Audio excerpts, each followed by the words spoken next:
네, 반갑습니다. 오늘 이제 육조단경 두 번째 시간입니다. 책으로 보면 이제 16쪽 중간 부분이고요. 책이 없으셔도 괜찮습니다. 제가 읽어 드리도록 하겠습니다. 지난번에 이제 육조 스님께서 처음 부분이었는데요. 법문을 하시다가 이제 자신의 살아온 행적과 또 법을 얻게 된 이제 내력을 이제 들려드리는 부분이었습니다. 그래서 좀 한번 읽어보면요, 선지식들이요 이제 법문을 하는 거죠. 먼저 제가 살아온 행적과 법을 얻게 된 내력을 들려드리겠습니다. 저의 아버님의 본관은 범양으로 좌천되어 영남으로 와서 신주 사람이 되었습니다. 불행하게도 아버지는 일찍 돌아가셨고 늙은 어머니만 홀로 남게 되었죠. 뒤에 남해로 왔는데 가난한 살림을 꾸려가기 위해 뗄나무를 내다 팔며 살았습니다. 아버지가 이렇게 좌천돼서 지금은 북경 지역의 공무원으로 있다가 좌천되어서 좀 유배 아닌 유배 생활을 이렇게 하게 됐고, 아주 그 유배지였다고 그러죠. 그래서 좀 그곳에 사는 사람들을 좀 보통 아마 본토에서는 좀 오랑캐라고 불렀나 봐요. 그럴 정도로 아주 좀 유배지 이렇게 아주 외곽에 이렇게 살고 있었던 거죠. 그러다가 아버님이 일찍 돌아가시다 보니까 아주 힘든 이제 가게를 꾸려가면서 산에서 나무를 해다가 파는 것으로 이제 근근히 이제 살아가는 그런 아주 경제적으로 좀 어머님 모시면서 힘들게 살아갔던 처지였다는 거죠. 이제 오늘은 이제 그 다음부터입니다. 어느 때 손님에게 나무를 팔아 배달을 해준 뒤 돈을 받고 나오다가 한 손님이 경전 읽는 소리를 들었습니다. 저는 금강경을 읽는 소리를 들었던 거예요. 저는 마땅히 집착하는 법 없이 그 마음을 내어라 라고 하는 응무소주 이생기심이라는 이 구절을 한 번 듣고는 곧장 마음이 열리고 깨달은 바가 있어 그 손님에게 물었습니다. 나무를 팔아서 배달해 주고 이제 나오다가 문득 금강경을 독경하는 읽고 있는 분의 금강경 말씀을 듣고 마음이 탁 열렸다는 거죠. 그래서 손님께서는 무슨 경을 읽고 계십니까? 했더니 금강경입니다. 그 경은 어디에서 얻게 된 겁니까? 했더니 저는 기주 황매현의 동선사에서 오는 길입니다. 그 절에는 오조 홍인대사께서 교화를 펴시는데 문인이 1000명이 넘습니다. 저도 그곳에서 예배를 드리고 이 경전을 듣고 받았습니다. 오조 대사께서는 늘 승속의 대중에게 권하기를 금강경만 수지하면 스스로 견성하여 곧바로 성불한다고 하셨습니다. 기주 황매현의 동선사에 이제 오조 홍인 스님께서 초조 달마 스님을 비롯해서 쭉 법이 내려오다가 오조 홍인 스님께서 이렇게 황매현에서 법을 펴고 계셨을 때죠. 그래서 오조 홍인 스님과 육조 해능 스님의 법을 이제 동산법문이라고 이렇게 부르기도 합니다. 문인이 그 당시 벌써 1000명이 넘었다가 그러죠. 오조 스님 밑에 1000명이 넘는 그 수행자들이 수행을 하고 있었다는 겁니다. 저도 그곳에서 예배를 드리고 이 경전 금강경을 받았는데 늘 이 스님께서는 금강경을 아주 수지 독송만 해도 이제 견성 성불할 수 있다라고 했다는 거예요. 제가 이 말을 듣고 나자 숙세에 인연이 있었던 것인지 한 손님이 저에게 은 10량을 주면서 노모의 옷과 양식으로 쓰도록 해드리고 그대는 황매현으로 가서 오조 스님을 찾아뵙고 예를 올려 제자가 되는 것이 어떻겠느냐라고 권하였습니다. 저는 노모를 편안히 계실 수 있도록 준비해드린 뒤에 바로 작별 인사를 나누고는 30여일도 안 되어 황매에 도착하였습니다. 그 금강경 한 구절을 듣고 마음이 열리면서 이제 발심이 된 거겠죠. 그래서 도대체 이 경전을 어디서 받았습니까? 했더니 이제 오조 스님에 대한 이야기를 이제 여기는 간단하게 나왔지만 이제 아마 들었겠죠. 그래서 이 지금 살아있는 부처님의 법을 이어받으신 깨달음을 얻은 스승이 저 황매산에 가면 계신다. 그분에게 가서 법문을 듣고 공부를 하면 너도 깨달아 부처가 될 수 있다. 이런 이제 견성 성불에 대한 이야기를 들었겠죠. 얼마나 놀라운 일이겠어요? 이제 아마도 이럴 것 같아요.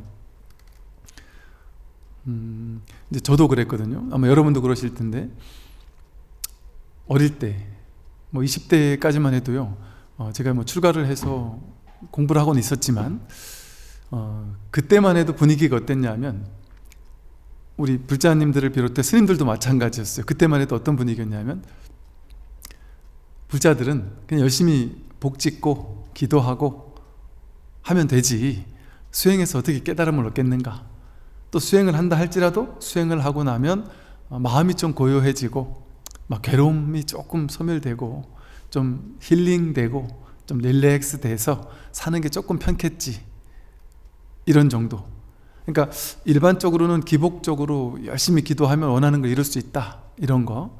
내지는 조금 수준 높다고 하면 열심히 수행을 하면 마음이 좀 편안해질 수 있고, 뭐 복도 짓고 지혜도 닦고, 뭐 이 정도의 공부였던 것 같아요. 제가 20대 후반쯤에 출가한 이후에도 불교 안팎으로 이게 불교 전부라면 내가 뭐하러 출가를 했겠습니까? 그냥 뭐 힐링하고 마음 좀 편안하게 하고 할 것 같으면 뭐 이 공부하는 이유가 없잖아요. 그런데 그때만 해도 분위기가 그 정도가 뭐 전부랄까? 뭐 쉽게 말해 깨달음을 얻었다 이러면 한국의 어느 선방에 어떤 스님께서 쉽게 말해 견성했다, 성불했다, 깨달음을 얻었다, 내지는 야 그분에게 가면 정말 큰 깨달음을 얻을 수 있다라든지 뭐 이런 이제 소문으로라도 곳곳에서 이제 도인들이 계신다 이렇게 들린다면, 물론 뭐 그게 영 없는 건 아니었겠지만 이제 제가 아마 좀 아주 좁았었는지는 모르겠었지만, 그러니까 그러다 보니까 보통 그 당시 이제 불교의 분위기는 어땠냐면 그냥 그렇게 공부하는 거지 내가 깨달아 어떻게 부처가 되겠나, 이런 식이었죠. 그러니 일반 신도님들은 어땠겠어요? 당연히 야 스님들도 깨달아 부처 되기 쉽지 않은데, 또 그 당시는 훌륭한 큰 스님께서 10년 동안 장좌부라 눕지 않고 좌선을 했다. 그런데도 뭐 부처가 됐다라고 얘기하기는 좀 어렵고 하다 보니까, 야 저렇게 힘들고 치열하게 수행하면서 10년 동안 눕지 않고 좌선하는데도 못 깨닫는다고 하는데 우리 같은 사람이 어떻게 깨닫겠나, 이런 이제 생각이 많았던 거죠. 또 그때 당시는 어떤 분위기였냐면 뭐 열심히 하면 깨달을 수는 있겠지, 그런데 저렇게 평생을 선방에 다니면서 평생을 장자부를 하면서 수행만 하는 분들도 깨닫기가 쉽지가 않은 판국에 우리 같은 제가자나 우리 같은 이 막 근기 낮은 수행자들이 그때 제가 어떤 생각이 자괴감이 들었냐면 10년을 눕지 않고 잠도 안 자고 이렇게 딱 앉아서 했다는 얘기를 들으면 나도 해봐요. 그때는 그렇게 막 밀어붙이면 되는 줄 알았으니까 그래서 막 별의별 밀어붙이는 걸 해봤죠. 그 막 자괴감이 들더라고요. 왜냐하면 안 되더라고요. 장자부라가 안 되더라고요. 눕지 않고 앉아서 버티는 게 안 되고, 뭐 밤잠 안 자고 버티는 거 안 되는 건 당연할 뿐 아니라 몇 시간도 못 앉아 있겠더라고요. 꼿꼿하게. 그때는 제가 이제 들었던 게 뭐였냐면, 훌륭한 분들의 이야기는 한번 딱 앉으면 산매 들어서 정신 차리고 딱 일어나 보면 한 일주일이 지나가 있다, 뭐 이런 얘기를 뭐 익숙하게 들었던 때라 나도 앉았다가 딱 일어나면 일주일이 있어야 되는데 뭐 한 두세 시간만 지나도 다리가 아파서 죽겠는 거예요. 다리가 아파서. 그래서 이 다리를 조복 못 시키는 게 무슨 수행자냐 하고 막 그냥 막 버티고 막 별의별 짓도 해보고, 하여간 그렇게 공부를 했었어요. 왜냐면 그게 수행인 줄 알았으니까. 근데 그렇게 하는데 너무 안 되잖아요. 그러니까 야 이거는 수행이 잘못돼서 내가 안 되는 게 아니고 내가 노력이 부족하니까 안 되나 보다. 이거 한 10년 이상 장잡을 할 수 있는 정도의 근기가 돼야만 이게 되는가 보다. 그러니까 많은 사람들이 실망감, 자괴감에 빠지고 비교를 하게 돼요. 수행자들끼리. 저 수행자는 훌륭한데 나는 훌륭하지 못하구나. 그러면서 저 사람도 안 되는데 나 같은 사람이 되겠나, 이렇게 생각하며 살았습니다. 그런데 제가 어느 날인가 이제 이 공부에 대한, 지금까지 공부했던 것에 대해서 딱 제로로, 이게 뭔가 잘못돼도 한참 잘못됐구나라는 걸 뭔가 모를 어떤 직감으로 느끼기 시작했어요. 이것이 정말 불교란 말이야? 불교는 무위법이라고 했는데 이렇게 유의 조작해서 수행하는 이것이 불교란 말이야? 그러면 석가모니 부처님 경전을 보면 부처님의 말씀을 듣고 그 자리에서 바로 아나함가를 증득하고 아라함가를 증득하고 그랬다는 얘기가 너무 많이 나오거든요. 또 선의 초기 이 육조 스님의 육조단경을 비롯해서 육조 스님 이후의 제자들의 법문들을, 어록을 보면 법문 끝에 깨달았다라는, 이게 언하대오 법문대다 깨달은 거예요. 그러니까 그런 걸 보면서 너무 놀라웠고, 그래서 이제 다시 이것을 보게 되면서 이제 여태까지 내가 배웠던 불교를 딱 내려놓고 공부를 다시 좀 시작하게 되었다고 할까요? 그러면서 아주 뭐랄까, 자신감이랄까? 야, 이제 내가 정말 공부할 수 있겠구나, 이렇게 공부해야 되는 거겠구나, 이게 진짜 내가 바른 법의 길에 들어선 것이겠구나 하는 어떤 이런 믿음이랄까, 이런 것들이 생기면서 제 발심이 어찌 보면 그때 강해진 것 같아요. 출가했다고 해서 먼저 발심이 있었던 것이 아니라 그때 진짜 발심이, 야, 이게 되는 거구나. 이 육조단경을 보더라도 그런 믿음이 들거든요. 야, 이게 내가 몇 생 지나야지 그때 가서 되는 게 아니구나. 그때만 해도 어떤 게 또 있었냐면요, 남자는 돼도 여자는 안 돼, 뭐 이런 것도 있고, 스님이 안 되는데 제가자가 되겠어, 뭐 이런 것들도 있었겠죠. 그리고 그렇게 열심히 장자보라를 막 10년씩 하는 사람도 안 되는데 우리같이 선방도 안 다니는 스님들이 되겠어? 이런 생각들이 있지 않겠어요? 비교 분별하는 마음이 있으니까. 그런데 그걸 내려놓게 되는 계기가 되었습니다. 그러면서 진정한 발심을 하게 됐죠. 이것은 그렇게 유의조작으로 밀어붙이는 공부가 아니구나. 그렇다면 나도 할 수 있겠다. 그건 진정한 발심을 하게 된 거죠. 그때 이제 어떤 마음이었냐면, 아마 육조 스님의 심정이 그럴 거예요. 어떤 마음이었냐면, 이번 생에 깨닫는다는 게 말이 돼? 이런 생각에서 완전히 딱 뒤집혀진 거예요. 그 생각 때문에 안 되구나. 금생에는 안 되겠지 하는 이 생각 때문에 안 되는 거구나. 분명히 되는 공부구나, 이것이. 이런 뭔지 모를 하여간 막 확신, 자신감 된다. 이런 어떤 믿음, 그런 것이 딱 강하게 생기게 되었죠. 그러면서 너무나도 막 뭐랄까, 그때의 이 처음, 제가 예전에 육조단경 안 받겠습니까? 선어록 안 받겠습니까? 다 받죠. 받지만 그 기존에 배웠던 불교라는 그 틀, 어떤 기복 내지는 불교에서 한 1000년 넘게 깨달음이라기보다는 어떤 방편의 불교, 수행의 불교, 이런 방편의 불교에 치우친 불교가 불교의 전부야 라고 알고 그 틀 속에 이것을 공부하니까 이게 있는 그대로 확 와닿지 않았던 것이죠. 그러다가 문득 이것이 아닌데 라는 마음으로 다 내려놓고 다시 이걸 되짚어 보았을 때 그 놀라운 그 환희심, 신심은 이루 말할 수가 없었습니다. 정말, 야, 이렇게 공부하면 내가 부처 안 될 수가 없겠구나 하는, 정말 이게 되는 거구나, 이 공부가 안 될 수 없는 공부구나. 그리고 또 이 초기 선어록들을 보면 이렇게 공부한 스님들이 너무 많았기 때문에, 하여간 어떤 알 수 없는 그런 어떤 믿음 같은 것들이 좀 있었고, 또 그러면서 이제 또 제 공부를 되짚어 보면서 하여간 뭔지 모를, 뭐 다 말씀드리긴 뭐해도 어떤 그 확신 같은 어떤 믿음, 또 어떤 제가 그동안 공부해왔던 것 속에서 이것은 아무것도 아니라고 느꼈던 것들 속에서 어떤 체험 아닌 체험 같은 것들이 이제 되짚어지면서,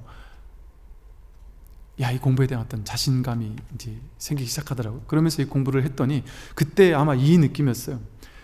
야, 정말 된다, 이 공부는. 이런 어떤 아주 막 신심이, 정말 이걸 보고 진짜 신심이라고 하는구나. 그때 정말 다시 태어난 것 같았어요. 다시 출가한 것 같았어요. 근데 아마 이 육조 스님이 그랬을 거예요. 특히나 이 육조 스님은 오조 스님만 만나면 되겠구나 하는 확신이 드니까, 이 부처님이 살아계신다고 하니 거기만 갈 수 있다면 내가 깨달을 수 있다라는 확신을 가지고 있었을 테니 얼마나 막 당장이라도 떠나야 되겠다는 마음이 막 얼마나 강력했었겠어요. 그런데 발목을 잡는 게 하나가 있었죠. 이 노모께서, 어머님께서 홀로 돈도 없이 우린 너무 가난한 집에서 살고 있으니 어머님이 평생 먹고 살 것만 좀 안정이 된다면 내가 출가하면 너무 좋겠는데 어머님이 저렇게 힘들게 가난하게 밥도 못 드시면서 살고 있는데 내가 어떻게 출가를 해서 간다면 이게 되겠나. 당연히 그럴 수가 없잖아요. 그러다 보니까 그것 때문에 하나가 참 마음에 걸려져 있었던 차에 이게 이제 이런 일이 벌어진다니까요. 이걸 들으면 이건 너무 그냥 이거 동화냐 이거 뭐 이렇게 느끼겠지만 여기서도 보세요. 숙세 인연이 있었던 것인지 한 손님이 저에게 저의 이런 발심을 알았겠죠. 이 스님이 이렇게 하고 싶어하는 간절한 발심을 아마 알았겠죠. 그분이 은 열량을 주면서 노무의 옷과 양식을 쓰도록, 열량이 어느 정도 되는지 모르지만 이 노모께서 혼자서 이제 이 돈만 있으면 어느 정도 이제 죽을 때까지 그래도 먹을 정도는 뭐 풍족하진 않아도 내가 먹는 거에는 큰 문제 없는 그런 돈쯤이 되지 않았을까요? 그러니까 그 정도가 주고서는 너가 그러니까 크게 될 수행자겠구나 하는 마음이 드니까 우리 보시하는 심정으로, 스님들께 신도님들이 보시하는 심정으로 그렇다면 너가 그렇게 출가하고 싶다면 그 길을 내가 도와줄게 하면서 이렇게 도와줬겠죠. 이런 분들이 정말 계세요. 이런 걸 보면 이게 소설 쓰냐 이렇게 진짜 이랬겠나 하지만 이러는 분들이 정말 계세요. 공부하겠다라는 사람을 뒷바라지 하고자 하는 분들이 계세요. 저는 오히려 역으로 있잖아요. 이제 물론 이제 제가 스님이 되고 나서 신도님들을 통해서 많은 도움을 받은 건 뭐 너무 많지만 역으로 제가 대학 다닐 때 불교학과를 다니고 있었는데 정말 막 그 순수한 신심, 순수한 믿음, 그 순수한 공부에 대한 어떤 신심이 너무 컸었어요. 그때 대학 2학년 때 제가 일기장을 이래 보면요, 제가 지금 되짚어서 보면 정말 기도한 척에 웃겨요 진짜. 쥐가 뭐라고 그 일기장을 보면요 막 전 진짜 어마어마한 수행자 납셨네 하는, 뭐 일기장을 보면 이게 대학 2학년짜리 애가 쓰는 일기장이 아니라 뭐 엄청난 수행자가 완전 뭐 세상의 모든 고통은 지 혼자 짊어지고 막 그냥 막 기도 수행 막 이거를 너무 엄청나게 하면서 매일매일 이게 그냥 일기장이 아니라 그냥 딴 얘기가 없어요. 계속 그 공부 얘기, 뭐 이걸 내가 모든 현상에서 이런저런 힘든 일이 있었던 것들도 다 공부로 돌리면서 공부해야 된다는 이런 간절함들이 막 그 일기장에 막 담겨 있어요. 근데 그것을 본 것인지 제가 그때 이제 저희 집안이 좀 좋지 않아서 이제 학비 낼 돈도 없고 또 뭐 제 좁은 아주 그 시골 산 중턱에 있는 제일 싼 데를 잡느라고 아주 허름한 그 자취 방에도 겨우 그 방을 얻고서 기름 낼 돈이 없어가지고 겨울에 되게 춥게 지내고 그랬었거든요. 근데 그 사정을 잘 아시는 한 스님께서, 그것도 학인 스님, 강원 다니는 학인 스님이면은 본인도 돈이 없을 때죠. 근데 그 강원 다니는 학인 스님께서 제 사정을 보시고는 어느 날 들어갔더니 집안이 훈훈한 거예요. 그 스님이 이제 우리 집에 놀러 왔다가 가시고 나서 가만히 보니까 어느 날 보니까 집안이 훈훈해서 이게 뭐지 했더니 그 스님이 기름 잔뜩 넣어주고 가시고, 그러다가 또 어느 날은 제가 이제 휴학계를 내고 이제 돈을 좀 벌으려고 했는데 그 스님께서 휴학계 내지 말고 공부해라. 지금 너희 때 공부가 제일 중요하지 않느냐. 그리고 내가 그러면서 봉투를 주고 그냥 가시는 거예요. 그럼 보니까 학비가 되는 몇백만 원의 돈이 있더라고요. 그 스님을 찾아가서 스님도 돈이 없을 텐데 이게 뭐 저 같은 사람한테 왜 이런 걸 주시냐 그랬더니 정말 너무 감동적이었어요. 저는 태어나서 그렇게 아무 이유 없이 아무 조건 없이 이렇게 도움을 받은 적이 그때 아마 처음이었던 것 같아요. 그러니까 스님께서 하신 말씀이, 나도 이 돈을 함부로 쓰면 안 되는 신도님들이 주신 시주돈이다. 이 시주돈을 나라고 함부로 쓰면 되겠느냐. 나도 함부로 쓰면 안 된다. 내가 너가 아니었으면 이거 못 준다 하면서 하시는 말씀이, 나는 너에 대한 믿음이 딴 건 모르겠는데 너는 하여간 너한테 이 돈을 투자하면 너는 나중에 커서 하여간 불교 외에는 안 할 것 같다라는, 그리고 이 마음 공부, 이 수행, 이걸 통해서 누군가에게 도움을 줄 것 같다라는 그 확신은 나는 뭔지 모르지만 있다. 그래서 내가 너에게 이렇게 내가 이 돈을 가지고 뭐 이렇게 뭐 맛있는 것도 사 먹고 쓸 수 있겠지만 이걸 너한테 이렇게 도움을 주면 너가 스님들 못지않은 그런 일을 할 것 같다 이러면서 주고 휙 돌아서는 그 스님 뒷모습을 보면서 정말 눈물이 막 나더라고요. 너무 고맙고 지금도 이제 이렇게 늘 연락드리고 또 이렇게 한 번씩 또 찾아오시기도 하고 이제 이러는 스님이신데, 그런 스님들이 계세요. 여기 이렇게 주면서 노모를 하고 너는 공부만 해라 이렇게 하는 것처럼. 그래서 이 장면을 보면서 저도 참 그때가 이렇게 떠오르면서 그럴 때마다 이제 더 신심을 더 이렇게 다지는 거예요. 발심을. 이런 어떤 그 감사함, 이런 어떤 시주의 은혜, 이렇게 많은 분들의 은혜를 받고 있는데 내가 공부 게을리하면 되겠나. 또 이제 이번에 저도 군에서 전역을 하면서 새로 도량을 찾게 시작을 했는데 이게 생각지도 못하게 많은 분들이 곳곳에서 뭐 스님들도 또 일반 신도님들도 많은 분들이 십시일반으로 이런저런 그 도움을 주시고 하는 걸 보면서 어떤 느낌이 드냐 하면 이게 뭐 발심을 다지게 되는 거예요. 야, 정말 스님들은 진짜 대충 살면 안 되는구나. 이 시주의 은혜가 이렇게 지중한데 내가 정말 열심히 살고 열심히 공부하고 열심히 수행해서 정말 이것을 어떻게든 회양할 수 있도록 이 공부를 해야 되겠구나라는 이 공부에 대한 그 간절함이 막 더욱더 강해지는 거죠. 특히나 너무 힘드신 분들 계세요. 또 너무 힘들고 어렵고 정말 힘든 여건 속에서 막 어렵게 모아가지고 이렇게 좋은데 써달라고 이렇게 주실 때, 혹은 막 시골에서 농사 지시면서 너무 힘드신데 그분이 그 농사 지었다고 하시면서 이렇게 당신이 지은 거를 이렇게 막 보내주시면서 법회 때 당신이 직접 한 뭐 과일이라고 하면서 좀 보내주시고 신도님 도반들과 함께 나눠 먹어 달라고 하던지 뭐 이럴 때도 그렇고 정말 그 시주의 은혜가 너무 참 감동스럽고 감사하면서 재발심을 하게 되거든요. 그러니 아마도 이 육조 스님께서도 이런 그 시주의 은혜를 통해서 출가할 수 있는 계기를 마련하게 됐잖아요. 이 은혜가 없었으면 육조 스님이 출가할 수 있었겠어요? 출가하기가 쉽지 않았을 거예요. 어떻게 어머님을 버리고 그렇게 출가할 수가 있었겠습니까? 그래서 참 이런 어떤 감사한 어떤 마음으로 이제 내가 정말 딴 맘 먹지 않고 정말 이 공부만 할 수 있겠구나 하는 발심을 다지면서 이제 몇 개월에 걸쳐서 이제 황매현으로 가서 오조 스님을 드디어 이제 찾아뵙고 예를 올리게 이제 되는 장면입니다. 이제 그 다음 부분을 이제 보면요, 이제 드디어 이제 육조 스님께서 오조 홍인 스님을 탁 만나 뵙는 이제 장면이 나와요. 오조 홍인 스님께 나아가 예배하니 오조 스님께서 저에게 물으셨습니다. 너는 어느 지방 사람이며 무엇을 구하러 왔느냐 하고 물었어요. 이제 스님들이 이런 걸 물은 것은 이제 어디서 왔느냐 뭐 이런 물음이기도 하지만 이제 떠보는 거죠. 그러니까 제가 답했습니다. 이제 저는 영남의 신주에 사는 백성입니다. 이 먼 곳까지 와서 스님께 예를 올리는 것은 오직 부처가 되기를 바랄 뿐이지 다른 것을 구하는 것은 아닙니다. 했더니 오조께서 말씀하셨어요. 네가 영남 사람이라면 오랑캐인데 어찌 부처가 될 수 있겠느냐. 그러니까 오조라고 하는 이렇게 큰 스님께서 이 출신을 가리면서 저쪽 출신은 오랑캐고 여기 출신 훌륭하고 진짜 그래서 그렇게 얘기했겠어요? 이 오조 스님이 이렇게 한번 찔러보는 거예요.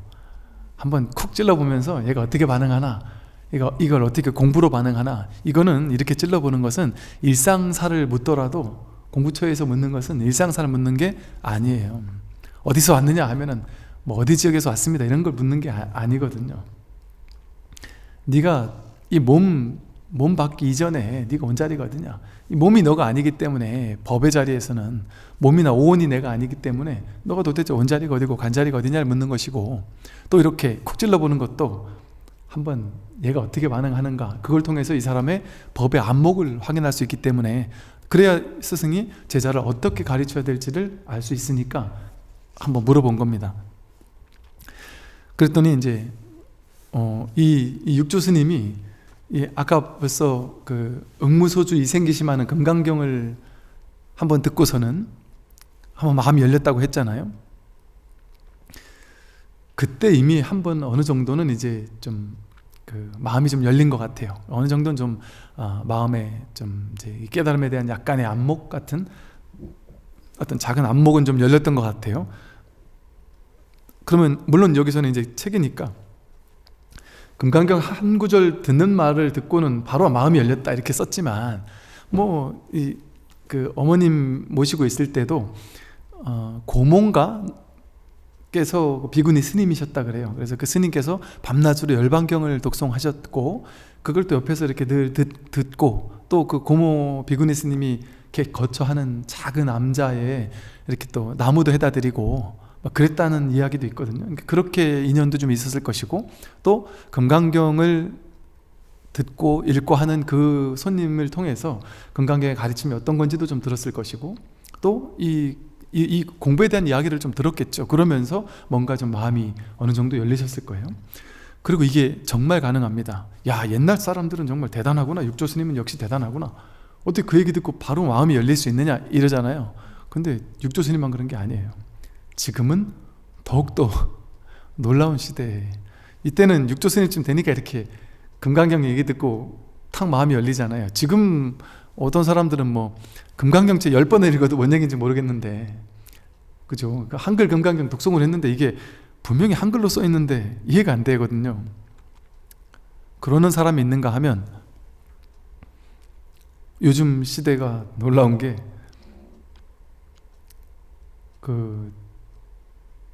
제가 그 얘기를 몇 번 했거든요. 부처님 당시가 무수히 많은 출제가자들이 깨어난 시대다.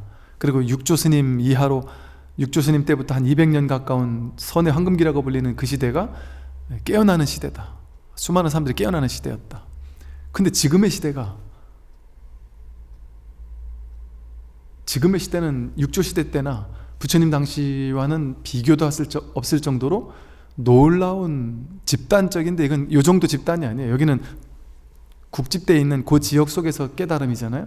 근데 지금은 전 세계적인 무수히 많은 인류가 동시에 일시에 깨어나는 시대로 접어들지 않았나.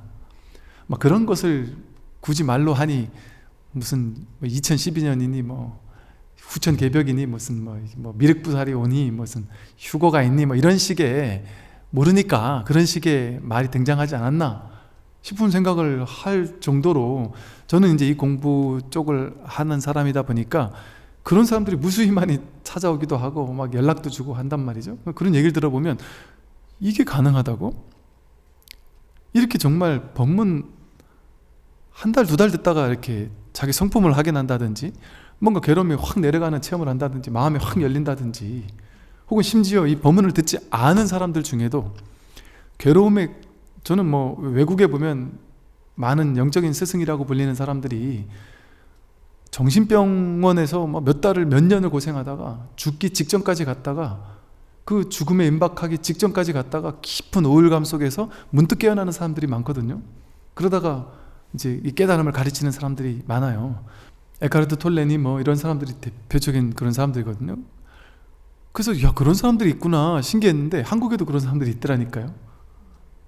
깊은 괴로움 속에 몇 년 동안 죽지 못해 살다가 문득 어느 순간 막 어떻게든 살아보려고 발버둥 치다가 내가 발버둥 친다고 되는 문제가 아니구나 하고 탁 놔버렸는데, 자고 일어났더니 세상이 바뀌어버리거나, 너무 힘들어서 절에 한 번도, 불교는 하나도 모르고 절에 한 번도 안 가본 사람이었는데 너무 힘들고 괴로워 죽을 것처럼 막 지쳐 쓰러져 있다가 몸도 걷지도 못한 상황에서 그냥 동네 뒷산에 절이 있길래 그냥 이렇게 들어갔다가 남들처럼 그냥 부처님을 보고 왠지 모르게 눈물이 나고 절 한번 하고,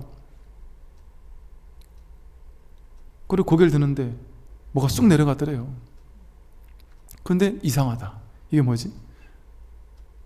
완전히 어제 내가 아닌 게 돼버린 거예요. 그냥 순식간에. 어떻게 이런 일이 벌어질 수가 있지? 그래서 이게 뭔가 싶어서 여기저기 막 책을 찾아보니까 불교 경전 어록을 보니까 내가 이걸 깨달은 거구나. 라는 걸 이제 뒤늦게 알아차린, 또 전혀 불교 전통이 아닌 타종교 전통에 계시던 분이 그냥 뭣도 모르고 명상을 오래 하던 분이었어요. 그러다가 그냥 또 문득 쑥 내려가고, 그러고 나서 경전을 보니까 아무리 이 종교 저 종교 경전을 다 찾아봐도 없더니 불교 경전을 하나 딱 봤는데 그냥 너무 충격을 받았대요. 내가 깨달은 게 바로 이 부처님이 깨달은 거구나, 놀라웠다는 거죠. 그런 사람들이 너무 많아지는 시대예요 지금. 이렇게 육조스님처럼 문득 본인이 정말 한번 이게 어느 정도의 어떤 견처를 확인하고 그러고 이제 육조스님을, 오조스님을 찾아간 거예요. 그러다 보니까 이제 이런 얘기를 할 수 있는 거죠. 이제 네가 영남 사람이면 오랑캐인데 어찌 너가 부처가 될 수 있겠느냐, 이렇게 하니까 이제 육조스님이 이렇게 말한 거예요. 제가 말했습니다. 사람에게는 남과 북이 있지만 불성에는 본래 남과 북이 없습니다. 이 오랑캐의 몸은 스님의 몸과는 차이가 있지만 어찌 불성에야 차별이 있겠습니까? 하고 이제 답을 한 거예요. 그러니까 스님 몸으로 따지면, 육체로 따진다면 스님 몸 따로 내 몸 따로지만 어찌 불성에서야 이 몸 저 몸의 차이가 있겠느냐, 어찌 육신을 가지고 그걸 내 몸이라고 할 수가 있겠냐, 진정한 나라고 할 수가 있겠느냐. 육신에야 이 몸 저 몸이 있지만 여러분 몸 제 몸이 다른 몸이잖아요. 그러니까 여러분 다른 사람이잖아요. 여러분은 보살님들이거나 거사님들이고 나이도 다르고 사는 것도 다르고 다르잖아요, 그죠? 다를까요? 여러분 몸은 제 몸은 지금 다르잖아요. 저는 여기 있고 여러분 몸은 그쪽에 있잖아요, 그죠? 저는 지금 설법을 하고 있고 여러분 설법을 듣고 있잖아요, 그죠? 다른 몸인가요? 이게 다른 몸일 수가 없습니다. 몸을 기준으로 하면, 몸이 나라고 하는 그 기준으로 하면 여러분이고 저는 저죠. 근데 하다못해 반야심경에서 말한 조견 오온계공 도일체고액 하듯이 오온이 공하다라는 사실, 몸과 마음, 오온은 몸과 마음이거든요. 몸과 마음이 나다라는 그 허망한 망상, 그것만 깨뜨려도, 그래서 이 몸이 내가 아니구나라는 사실을 온전히 비추어 봐서 이 오온이 공한 거구나, 몸과 마음이 내가 아니었구나 하는 사실만 딱 깨뜨려 본다 할지라도 일체의 고통에서 벗어난다. 제가 말을 하고 여러분 개개인이 말을 듣는다고 생각하잖아요. 설법을 듣고 있다고 생각하잖아요. 내가 듣지, 내 귀가 듣지, 이렇게 얘기하지만 진짜 내 귀가 듣고 내 눈이 보는 게 맞을까요? 귀가 있으니까 듣지, 그게 맞습니까? 얘는 그러면 듣는 기능을 항상 하나요? 얘는 듣는 기능을 하는 거죠? 근데 귀가 있어서 듣는다면 귀가 있으니까 무조건 들어야 되잖아요. 근데 소리가 나도 우리가 딴 생각하고 있으면 못 듣죠? 못 들어요. 귀가 듣는 거면 늘 들어야죠. 내가 딴 생각하면 못 들어요. 눈을 뜨고 있는데도, 분명히 봤는데도 못 봐요. 우리는 내가 보고 싶은 것만 봅니다. 학교 운동장에 그 많은 학생이 있지만 그 많은 학생 다 보는 것 같지만 내 자식이 눈에 확 들어와요. 내 자식의 목소리가 귀에 확 들어오고, 여행을 갔어도 자기가 좋아하는 부분이 눈에 탁 띄고, 여행 갔다 와서 소감 들어보세요. 다 달라요. 법문 듣고 나서 법문 들은 소감 들어보세요. 100%다 달라요. 똑같은 얘기를 했는데 들은 게 다 다르다니까요. 주로는 법문의 낙처를 듣지 않고 거기서 나오는 에피소드 이야기만 기억해요. 재밌으니까. 그런 것만 기억을 하고. 그런데 듣는 게 다 달라요. 어느 수준에서 듣느냐가 완전히 다릅니다. 그럼 똑같은 말을 들은 건가요? 아니거든요. 눈이 듣고 눈이 보고 귀가 듣는다? 그렇지 않아요. 꿈꿀 때 꿈속에 눈 감고 자잖아요. 근데 꿈속에서 다 보고 있죠. 꿈속의 이야기를 다 보고 있잖아요. 눈이 봤습니까? 눈이 보는 기능을 하는 게 아니에요. 굳이 방편으로 설명을 한다면 무언가가 보고 있어요. 지금 무언가가 듣고 있고, 무언가가 말하고 있고, 무언가가 여러분의 몸을 움직이게 하고 있단 말이에요. 그럼 이 송장 끌고 다니는 놈이 누구냐? 이 몸은 송장에 불과하다 그랬거든요. 이 몸은 그냥 송장에 불과, 이거하고 똑같아요. 컵하고 몸하고. 이 몸을 이렇게 움직이게 하는 무언가가 있어서 이렇게 움직이게 하는가?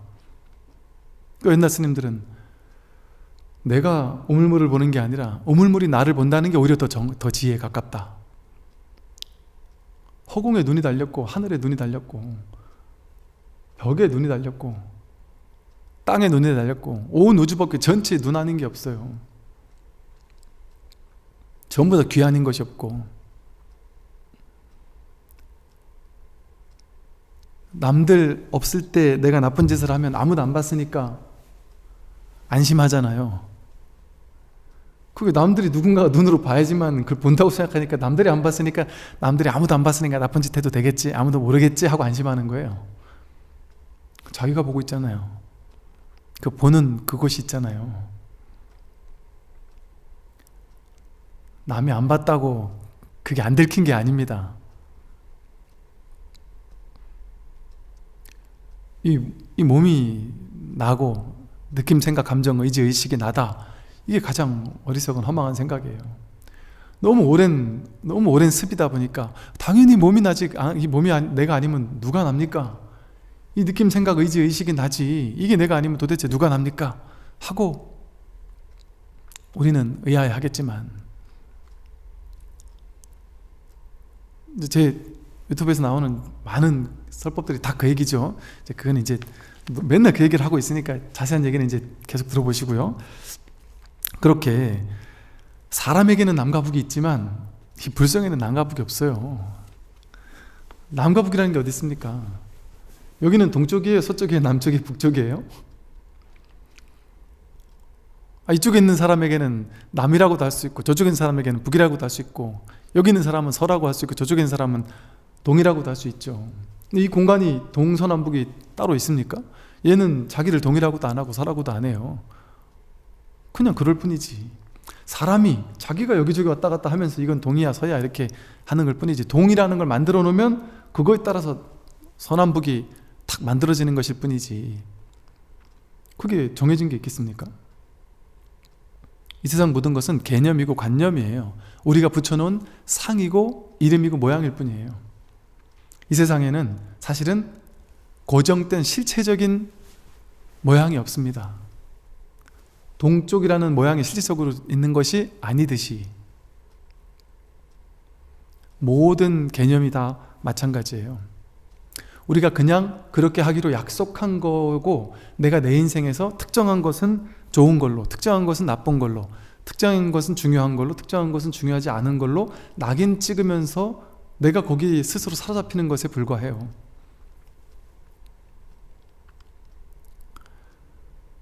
여러분이 이 세상에서 좋아하는 게 있고 싫어하는 게 있잖아요. 너무 싫어하는 게 있고 너무 좋아하는 게 있죠. 그게 태어나면서부터 본래부터 좋았습니까? 싫은 게 본래부터 싫었나요? 그거 싫어하기 이전에는 좋지도 않았고 싫지도 않았습니다.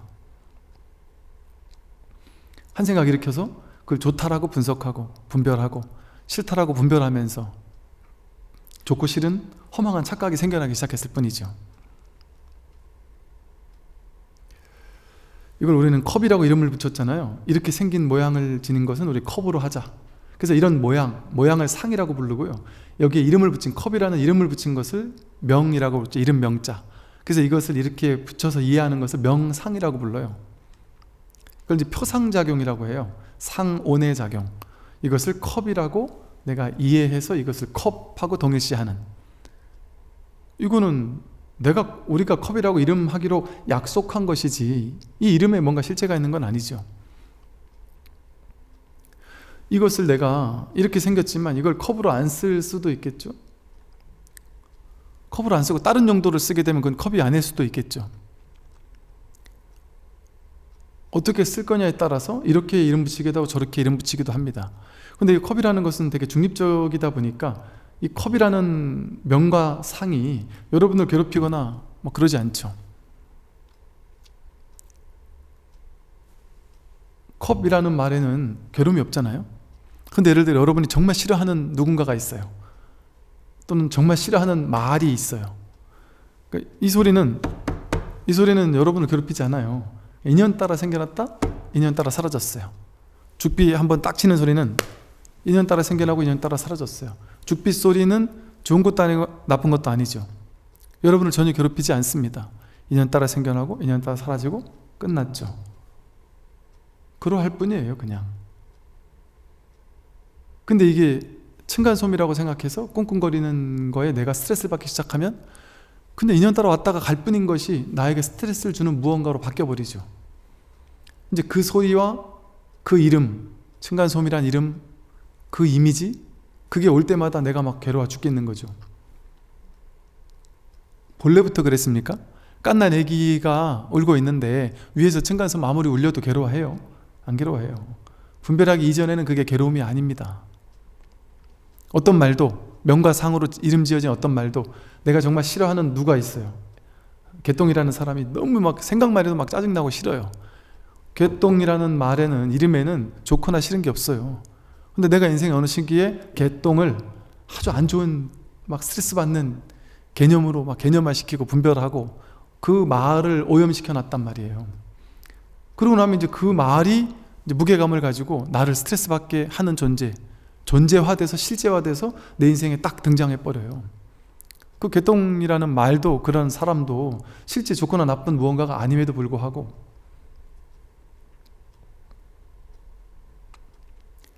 인연 따라 모든 말과 모든 개념, 모든 모양, 그런 것들은 인연 가합으로 잠깐 그렇게 왔다 그러고 흩어졌을 뿐이에요. 옛날엔 그때는 막 너무 원수 같고 막 너무 미웠던 사람이 있는데, 시간 지나고 나서 지금 생각해 보니까 아이고, 그때 내가 뭘 그렇게 미워했나, 그냥 저절로 용서되는 경우도 있잖아요. 그죠? 그런 사람을 떠올려 보면 그때는 왜 그렇게 그랬는지 모르겠어요. 지금 보니까 아무것도 아닌데. 그러니까 사로잡혀 있을 동안은, 집착하고 구속되어 있는 동안은 그게 나를 강력하게 괴롭히는 어떤 것이 돼버리죠. 그러나 그것은 다 내가 스스로 만든 모양이고 개념이고 허상일 뿐인 것이죠. 그래서 사실은 동서남북도 따로 없고 좋고 나쁜 것도 따로 없어요. 옳고 그른 것도 없고 동서도 없고 남북도 없어요. 구분도 없어요. 불성에는이라고 여기 말을 했지만, 불성이라는 게 뭐예요? 부처의 성품이 따로 있나 보다가 아니라 공성을 불성이라고 불러요. 공성. 본래 그럴 뿐이라는 거예요. 좋거나 나쁜 것도 없고 분별할 건 어디도 없다는 거예요. 분별할 수 있는 게 어디에도 없다. 그걸 그냥 이름해서 불성이라고 이름한 거예요. 불성에는, 분별 이전 자리는, 무분별지의 자리에는 분별할 게 없어요. 좋은 것도 없고 나쁜 것도 없어요. 그 어떤 차별지도 없다. 여기는 동서남북만 없다는 얘기가 아니에요. 남녀 없다. 세간과 출세간 그런 거 없다. 잘나고 못난 거 없다. 좋고 나쁜 거, 옳고 그른 거, 생사, 열반, 해탈 따로 없다. 그 어떤 차별도 분별도 붙지 않는다라는 얘기를 하는 것이죠. 이 몸에도 어떤 차별이 있을 수가 없다. 오조께서는 조금 더 이 녀석 봐라 하고 안목이 다르구나, 다른 지금까지 봐왔던 다른 스님과 좀 안목이 다르다는 눈치를 챈 거예요. 그래서 이 녀석과 한번 내가 좀 더 이야기를 나눴으면 좋겠다 생각했는데, 오조께서는 조금 더 말씀을 나누고자 하시다가 대중이 곁에 모여서 있음을 보시고는 이 육조 이 친구만 와 있는 게 아니라 주변에 이제 스님들이 많이 같이 앉아 계셨나 보죠. 이제 새로 돈 스님이 있다고 하니까 쭉 여러 명이 있었겠죠. 그러니까 그 사람들을 보고서는 곧 대중을 따라 일어나서 일이나 해라 하고 하셨지만, 제가 거듭 여쭈었습니다. 즉 이게 이제 왜 이랬냐면, 요즘 같았으면 안 그랬을 거예요. 요즘 같은 분위기에서는 야, 이 녀석 봐라 대단하네 하면서 이제 몇 번 더 물어보고, 야, 얘가 안목이 있구나, 이렇게 뭔가 딱 짐작하셨을 것 같아요. 그런데 그 당시 시대적인 분위기가 어땠냐면, 달마부터 시작해서 이제 오조 스님까지 내려오는 선의, 우리가 선종이라고 부리는 이제 선의 정지에서는 그때까지만 해도 이제 오조가 뭐냐면 지금 말로 따지면 종정이에요. 종정의 타이틀을 주는데, 이 오조라는, 오조 스님 밑에 문화에 1000명의 제자들이 있었다 그러잖아요. 이 오조라는 타이틀이 있으면 쉽게 말해 그 넓은 땅 중국의 불교계에서 아주 엄청난 어떤 위치에 있는 존재가 돼버리는 거예요. 수많은 나라 임금들도 와서 법을 청하고 이러는 아주 상상할 수 없는 자리에 올라가고, 쉽게 말해 정신적인 또는 물질적인 모든 면에서 아주 최고의 자리에 올라가는 거죠. 그러니 이제 법에 안목이 있는 사람들이라면 그걸 뭐 탐하고 욕심내고 그러지 않겠죠. 그런데 스님들이라고 막 다 깨달았겠어요. 그러니 못 깨달은 어리석은 스님들이 이 내가 육조가 돼야지 하고 욕심내는 사람들이 있지 않겠습니까? 그리고 그런 것들을, 이 분위기를 봤을 때 그 당시 오조 스님 밑에 제대로 된 법의 안목을 갖춘 견성한, 자기 성품을 확인한 온전한 제자가 별로 없었던 것 같아요. 오조 스님 문화에. 왜냐면 오조 스님 문화에서 가장 뛰어났던 제자, 교수사라고 해서 오조 스님을 대신해서 제자들을 가르치는 교수 스님이 있었는데 그 스님이 신수 스님이었거든요. 나중에 나오지만 이 신수 스님의 안목을 보면 여전히 법을 확인하지 못한, 견성하지 못한 안목을 드러내고 있거든요. 그런 걸로 봤을 때 많은 스님들이 깨닫지 못한 거죠. 법의 안목이 없는 거죠. 그러니까 이제 오조 스님이 연세가 되고 하시니까 이제 오조 스님이 조만간 육조를 이제 지정하겠구나, 나도 육조가 돼야지 하는 마음 아닌 마음이 있지 않겠냔 말이죠. 그런데 그게 누가 봐도 좀 연세도 있고 좀 이게 교수사 정도의 이제 위치가 있고, 이 사람에게 줬을 땐 큰 문제 없겠다 싶은 사람이 준다면 대중도 크게 어쩔 수 없겠다라는 마음을 가질 법도 하겠죠. 그런데 뜬금없이 이제 막 들어오는 행자가 법이 안목이 있는 것처럼 보이면 쉽게 말해 질투하지 않겠어요? 이제 막 그 다음 때에 올라야 될 수많은 넘버 2, 넘버 3들이 야, 저 행자가 자칫 잘못하면 저 친구가 육조가 되겠는데 하면 막 핍박하거나 괴롭히거나. 이게 옛날 얘기인데요, 옛날에는 도가 있는 사람들은 위험했어요. 도가 있다고 하면 그만한 권위가 부여되잖아요. 그 사람에게 왕도 막 찾아다닐 정도의 권위가 부여되잖아요. 그러니까 도가 없는 사람은 저 사람이 위험한 인물인 거예요. 저놈 때문에 내가 그 자리 못 가고 내가 별 볼일 없는 사람이 돼버릴 수 있잖아요. 그러니까 막 죽이려고 하기도 하고 그랬어요, 실제. 육조 스님도 나중에 도망가가지고 그 막 찾아가려고 하는 사람들 피해서 막 도망다니고 막 그랬거든요. 그러니까 법이 있는 건 위험했어요, 그 당시만 해도. 그 어리석은 중생들 사이에서는 법이 있어도 있다고 신용도 하면 안 되는 거였죠. 그러니 그런 어떤 시대적인 분위기를 보고는 지금 저 행자에게 법이 있는 것처럼 내가 뉘앙스만 끼쳐도 저 사람에게 피해가 가겠구나 한 거를 안 거죠. 그래서 이제 오조 스님이 야, 넌 그냥 가서 일이나 해라, 이렇게 이제 다른 제자들과 똑같이 한 거예요, 안목을 보고도. 그런데 이제 이 육조는 이 스님을 만나러 온 게 당신은 이제 법만 보러 왔지 이런 시대적인 상황이나 이런 거는 안중에 없잖아요. 모르잖아요. 모르니까 나는 이 스님에게 더 공부를 하고 싶고 이 스님과 더 법을 정말 대화를 나눠보고 싶은데 이렇게 가서 일이나 하라고 하니까 한 번 더 스님에게 한 번 더 물어보고 싶은 거예요. 그러니까 이제 그 분위기 모르고 이제 스님한 왜 이런 얘기를 하는지 아직은 좀 분위기 파악이 좀 덜 된 거죠. 그러니까 이제 거듭 여쭈었습니다. 육조 스님이 물어봐요. 또 해능이 스님께 여쭙니다. 제 마음은, 그러니까 여기서 이제 해능의 안목을 좀 볼 수 있어요. 제 마음은 항상 지혜가 있어서 자성에서 벗어나지 않으니 이것이 곧 복전이온데 스님께서는 다시 어떤 일을 더 하라고 시키십니까? 아마 오조 스님의 뉘앙스가 이 행자는 행자 생활을 하는 동안은 그러니까 복전이 되도록 스승은, 스님이라는 존재는 사부대 중에 복전이라고 부르잖아요. 복전이 되려면 복의 밭이 되려면 그만큼 복을 지어야 하거든요. 그래서 행자 스님들은 옛날부터 스님이 되는 관문, 스님이 되기 전에 복을 짓는 기간인 거예요. 내가 이 시대의 복전이 되기 위해서는 그만큼 복을 지어야 되는 거죠. 그래서 승가의 스님들을 위해서, 사부대중을 위해서 하심하는 마음으로, 나를 낮추는 마음으로 계속 복을 짓느라고 굳은 일 마다하지 않고 복을 지어요. 그래서 온갖 굳은 일을 다 시키면서 복을 짓도록 해요. 그래야 진정한 복전인 사생의 복전인 스님이 될 수 있다는 거죠. 그래서 이제 너는 이제 행자니까 가서 복이나 지면서 행자 생활을 열심히 해라, 이런 뉘앙스로 얘기를 했겠죠. 그랬더니 육조 스님이 제 마음은 지혜가 있어서 자성에서 벗어나지 않는데, 그렇다면 내가 바로 복전인데 이미 자성을 벗어나지 않은 이것이 바로 스님이고 이것이 바로 진정한 복전 아닙니까? 이게 스님이 막 건방진 얘기하려고 하는 게 아니라 그냥 자신의 있는 그대로의 안목을 그냥 자연스럽게 드러낸 거예요. 늘 북전이었는데 스님께서는 다시 어떤 일을 더 해서 복을 지을 게 있다고 저한테 가서 일을 하라고 시키십니까? 이 스님이 일하기 싫어서 요령 피우려고 이렇게 얘기하는 게 아니다. 이 스님에게는 지금 늘 자성을 벗어나 있지 않은 거예요. 이 법성을 언제나 벗어나 있지 않고 언제나 눈앞에 법성 충만 업업계라는 이 불성이 언제나 법계에 충만해 있다는 사실이 언제나 역력하단 말이죠. 그러니 그것을 담담하게 얘기를 한 거예요.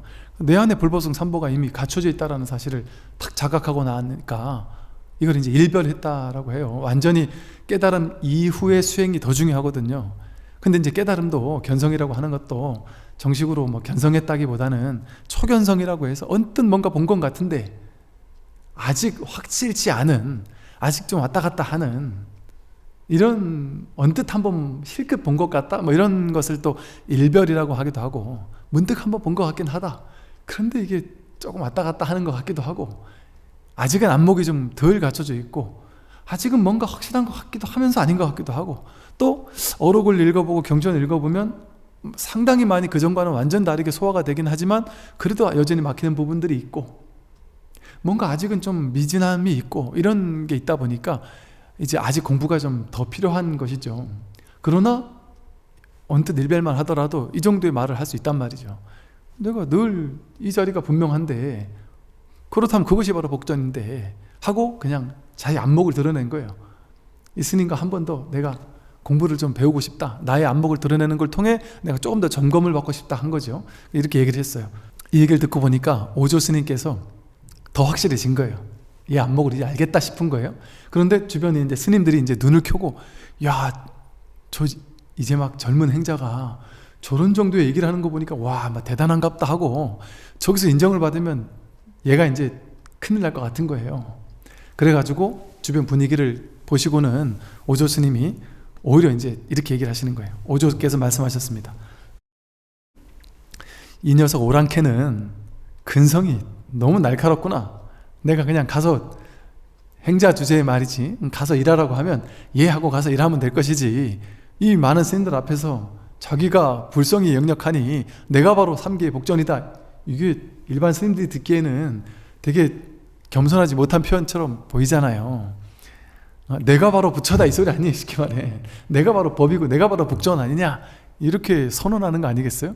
얼마나 일반 스님들이 보기에는 좀 대중생활하기에 스님들 사이에서 좀 욕먹을 수도 있고 또 이러다가 법을 내가 인정해줬다가는 이 육조가 위태하다고 하는 사람들에게 해코지를 당할 수도 있고 이런 아마도 분위기가 있었을 거예요 그 당시. 그러니까 아주 혼을 내면서 이 오랑캐 녀석은 근성이 너무 날카롭구나, 이 오조한테 덤비느냐 말이지. 그러면서 너는 더 이상 말하지 마라, 말을 딱 틀어 막아버리는 거예요. 여기서 쉽게 말해 이런 데서 무건수행이 나오는 거예요. 무건수행. 무건이 아무한테나 조용히 해라, 무건해라, 말 안 하면 수행이 되고 공부가 된다 해서 무건수행이 있는 게 아니고 사실은 무건수행은 아무나 하는 게 아니에요. 견성해서 자기 안목을 탁 갖춘 스님들에게 스승이 봤을 때 야, 얘가 이제 어느 정도 마음을 봤구나, 견성했구나, 자기 마음을 확인했구나, 그걸 딱 알고 났는데 얘가 이제 쉽게 말해 이제 막 견성을 하고 나면 탁 견성하는 그 순간에 그냥 막 쑥 내려가는 느낌이 생기면서 모두가 다 그런 건 아니지만 때로는 그러면서 특히나 꽉 막혀있다가 너무 오랜 세월 꽉 막혀있다가 확 내려가는 사람이면 더욱더 어찌 보면 육조 스님은 그러진 않은 것 같아. 그냥 응무소주 이생기심이라는 이런 말 끝에 뭔가 이렇게 쑥 내려간 것 같기도 하고 뭔가 내가 전과는 달라졌다, 뭔가 다르구나. 이게 그래서 어떤 체험이 있었냐가 그 체험이 맞냐 틀리냐를 규정할 수는 없어요. 자신이 그것을 기점으로 전과 후가 영역이 달라졌구나 아니냐를 자기만 알 수 있어요. 그냥 하는 체험일 수도 있어요. 이거야? 야, 내가 지금 이것 때문에 몇 년을 지금 이러고 있었단 말이야 하면서 너무 어이없어질 수도 있고 그냥 아하 하는 순간일 수도 있어요. 또 특히나 예를 들어 가나선의 전통 같은 곳에서 막 화두를 밀어붙이듯이 막 강력하게 밀어붙이던 사람들은 그만큼 원인을 많이 제공했잖아요. 수행으로서 막 쌓아놓은 원인을 제공했던 사람들은 내려갈 때 쑥 내려가요. 내려가는 체험이 강렬하게 옵니다. 막 눈앞이 허공이 무너지고 강렬한 체험이 온단 말이에요. 근데 한국 불교는 가나선의 전통이잖아요. 오랫동안 밀어붙이는 가나선의 전통이거든요. 꽤 오랫동안. 그것도 사연이 있어요. 본래 가나선은 그렇게 밀어붙이는 선이 아니에요.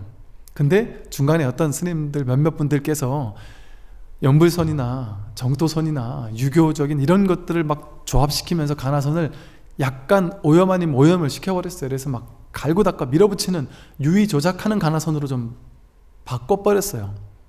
그게 전통으로 내려오다 보니까 막 밀어붙이는 가나선만이 진짜 수행인 줄 알고 살아왔던 거예요. 한국 불교에서는. 그렇게 해가지고 깨닫기는 쉽지가 않아요. 그렇게 밀어붙이는 수행을 통해서는. 육조 스님의 말씀이 그거거든요. 밀어붙여온다고 깨닫느냐. 선에 어제 제가 마저 어록에도 얘기했지만 도 불용수 단막 오염이다. 도는 닦는 것이 아니다. 수행하는 것이 아니다. 갈고 닦는 것이 아니다. 물론 그렇다고 갈고 수행하지 않는 것도 아니에요. 진짜 수행은 중도가 진짜 수행이지, 바른 안목을 갖추는 게 진짜 수행이지, 수행하되 수행하지 않는 것이 진짜 수행이에요. 그게 진짜 화두를까 들린 상태예요. 오래 앉아있다고 화두 들린 게 아니에요. 행주자와 어묵동정 간에 가고 오고 머물고 앉고 밥을 먹으나 화장실을 가나 자나 일어나나 늘 화두가 떠나지 않는 게 그게 진짜 화두지, 겉모습을 수행하는 모습을 취하는 게 수행이 아니다. 그게 화두의 진짜 의미거든요. 근데 나중에 불교가 오염되다 보니까 그것만이 진짜인 줄 알아요. 그러다 보니까 뭐까지 오염됐냐, 깨달음에 대한 안목까지 오염됐어요. 화두 수행을 하다가 막 강력하게 밀어붙이다가 깨닫지 못해요. 대부분 화두하다 깨달은 사람은 죽도록 밀어붙이다 안 되니까 난 안 되나 보다 하고 확 포기해버려요. 그때 탁 이 법이 드러납니다. 내려놓을 때 붙잡고 추구하는 동안은 안 드러나요. 어제 마조 어록에 보면 조작과 지향하는 바가 있으면 그것은 바른 수행이 아니다. 조작해서 열심히 애써서 수행하려고 하고 저 수행하는 곳으로 달려가야지 하고 추구하는 바가 있으면 그거는 바른 수행이 아니거든요. 근데 그러다 보니까 부처님도 그랬거든요. 6년 고행, 죽도록 고행하다가 이건 진짜 공부가 답이 안 나오는 거구나 하고 고행도 내려놓고 참선, 수정, 선정주의도 내려놨어요. 삼매도 내려놓고 다 내려놨단 말이에요. 양극단을 다 내려놨어요. 그리고 그런데 내가 깨닫고 싶다, 어떻게 하는 방법을 모르겠다 하고 있는데 7일 만에 깨달았어요. 그러고 났더니 힘이 쫙 빠지고 나니까. 근데 그러다가 깨닫고 나니까 본인이 내려놓고 깨달은지는 모르고 화두로 밀어붙이다 깨달은 줄 안단 말이에요. 그리고 그런 사람들의 체험은 어떻게 오겠어요? 강렬하게 옵니다. 체험이 강렬하게 와요. 왜? 강렬하게 오랜 시간 밀어붙였기 때문에. 이게 인과법이고, 인과법. 수행은 인과법으로 와요. 인과의 결과로. 그런데 어제 마조 스님이 그래요. 이거는 원인도 아니고 결과도 아니다. 원인을 통해서 결과를 닦으려고 하는 것은 외도다. 외도고 어리석은 녀석이다 하면서 욕을 해요. 그런 수행자는 어리석은 녀석이다. 이 말이 뭔지 아세요? 수행이라는 원인을 닦아서 깨달음이라는 결과를 얻고자 하는 것은 어리석은 것이다, 이렇게 얘기한단 말이에요. 제 말이 아니라 마조 스님 말씀이에요. 선의 황금기를 열어 제낀 조사선을 연 스님이 마조 스님이거든요. 육조 스님의 제자의 제자예요. 이게 진짜 법이에요. 우리 배고플 때도 보면 밥 먹는다고 무조건 다 좋아요? 배가 한 일주일 배고프다가 아무것도 못 먹고 있다 갑자기 밥을 딱 주면 김치랑 밥만 줘도 너무 맛있어. 막 그냥 소름 끼치게 맛있겠죠. 막 그 감동이 막 놀랍겠죠, 그죠? 근데 지금 배가 엄청 부른 상태예요. 근데 김치랑 밥을 먹으라면, 난 조금 전에 막 뷔페에서 막 비싼 걸 먹고 왔는데 김치랑 밥을 또 먹으라고 하면 화가 나겠죠. 맛있지 않겠죠. 감동 없겠죠. 근데 막 적당히 배고픈데 적당히 밥이랑 김치를 주면 막 그냥 먹긴 먹겠죠. 큰 감동을 얻겠죠. 그나마 이제 됐네, 이제 배 부르네, 정과 후가 달라지겠죠. 배는 좀 고팠다가 먹었으니까 배는 불러진 거죠. 이제 분명 배 고플 때와 배 부를 때는 달라요. 그런데 똑같이 배고픈 것도 밥은 먹어서 더 이상 밥을 안 찾게 된 건 똑같은데 일주일 굶은 사람과 조금 배고팠던 사람은 그 감동이 다르단 말이에요. 밥 먹었을 때 그 감동이 다르듯이 깨달음도 그와 마찬가지다. 그러니까 깨달음의 체험이 얼마나 강렬하게 오느냐 적게 오느냐는 큰 상관없다. 안목이 확실하냐가 중요한 거예요. 법의 안목이 확실하냐, 이 법이 역력하냐, 늘 이 법이 늘 살아있느냐, 내 눈앞에서 늘 살아있죠. 어떻게 살아있지 않을 수가 있어요. 나는 법을 모르겠는데요, 살아있지 않은지 나는 아직 확실하지 않아요 하는 그게 살아있는 거거든요. 그렇게 살아있거든요. 눈을 뜨고 있으면 보지만 나 눈 감으면 안 보이는데요, 안 보이는 걸 눈 감아도 보고 있거든요. 법은 늘 드러나 있어요. 100%. 늘 언제나 들어있다는 것이 역력하기 때문에. 그런데 이것을 처음에 이렇게 공부를 하게 돼서 법의 안목이 생긴다 할지라도 처음부터 막 갑자기 막 확연해지지는 않는단 말이에요. 근데 이제 그쯤 되니까 이제 이 스님께서 이 녀석의 법의 안목이 이 정도 되었구나 하는 것을 이제 알 수 있었어요. 그래서 내가 조금만 가르쳐 주면 얘가 이제 조금 더 이 깨달음 이후의 공부, 이제 오후 공부라 그래요. 오후 공부, 보임 수행이라고 해요. 오후 공부를 좀 더 원만하게 할 수 있겠구나 했지만 지금은 때가 아니구나, 얘도 약간 내가 왜 이러는지 분위기도 좀 익히고 해야 되겠구나 해서 이제 가서 더 이상 말하지 마라 이렇게 얘기한 거예요. 그래서 깨달음 이후에 보임을 하라는 것은 아까 말한 것처럼 꽉 막혀 있다가 쑥 내려가니까 막 그냥 세상을 다 가진 것 같이, 모르는 것이 막 다 알 것처럼 막 그냥 세상을 막 자신만만한 거예요. 막 큰 스님들 앞에서도 걸릴 것이 없고 당당하단 말이에요. 근데 그 체험이 세게 온 사람들이 그 체험의 여운이 막 하루 이틀 갈 수도 있고 몇 시간 갈 수도 있고, 어떤 사람은 막 일주일, 한 달, 두 달, 몇 달 갈 수도 있단 말이에요. 근데 길어봐야 막 1년도 넘지 않고 그 체험의 여운은 사라진단 말이에요. 그런데 그 체험의 여운 속에서 막 감동이 젖어 있을 때, 그때는 그야말로 안하무인으로 막 큰 스님에게 막 도전장을 내밀고 막 그런단 말이에요. 그럴 때 큰 스님, 어른 스님들은 그런 스님들이 딱 그런 모습을 보면 그냥 이렇게 이쁘게 봐요. 지가 뭔 짓을 해도 스님한테 와가지고 막 이상한 짓을 하고 막 자기 막 도인인 것처럼 막 큰 소리를 쳐도 냅둡니다. 이쁘게 그냥 냅둬요. 야 냅둬라, 큰 소리 치지 말고 냅둬라. 그거 그냥 지가 즐길 만큼 즐기라 하고 냅두는 거예요. 왜? 그거 사라지고 나면 꼬리를 팍 내릴 게 뻔하거든요. 다 그래요. 다 꼬리를 탁 내려버립니다. 지금은 막 세상 다 가진 것처럼, 도인이 된 것처럼 막 말하지만, 근데 그때 눈 밝은 스승은 그 제자가 지금 너무 막 쉽게 말해 업돼 있을 때 가만 놔두면 안 되겠구나 해서 너는 지금부터 한 달 동안, 두 달 동안 침묵해라, 묵언해라 해가지고 이제 말하지 말아라, 몇 달 동안. 그렇게 묵언 수행을 시킨단 말이에요. 그래서 묵언이 나와요. 여기서도 이 스님이 그 얘기를 하는 거예요. 너는 이제 말하지 마라, 당분간 입을 좀 닫아라. 너 괜히 그렇게 말 많이 했다가 여기 주변 사람들한테 해코지 당하고 오히려 너 법의 안목도 좀 왜곡될 수 있겠구나 싶어서 더 이상 말하지 마라. 그리고 헛간으로 가서 일해라. 이렇게 지혜롭게 가르치신 거죠. 제가 물러나와 후원에 이르니 한 행자가 저에게 장작을 패고 방아 찢는 일을 시켰습니다. 그로부터 8개월 정도가 지났을 때 오조께서는 하루는 저를 찾아와 말씀하셨습니다. 이 8개월쯤 이제 지났을 때 얘가 이제 분위기도 좀 익히고 내가 왜 그랬는지 이제는 좀 감을 잡았을 거다라는 생각을 한 거예요. 그리고 이제 8개월쯤 지났을 때 사람들의 눈을 피해서, 이목을 피해서 찾아와서 말씀하셨습니다. 조용히 부른 거죠. 나는 너의 견해가 8개월 전에 잠깐 대화를 나눴지만 너의 견해가 쓸만하다고 여겼다.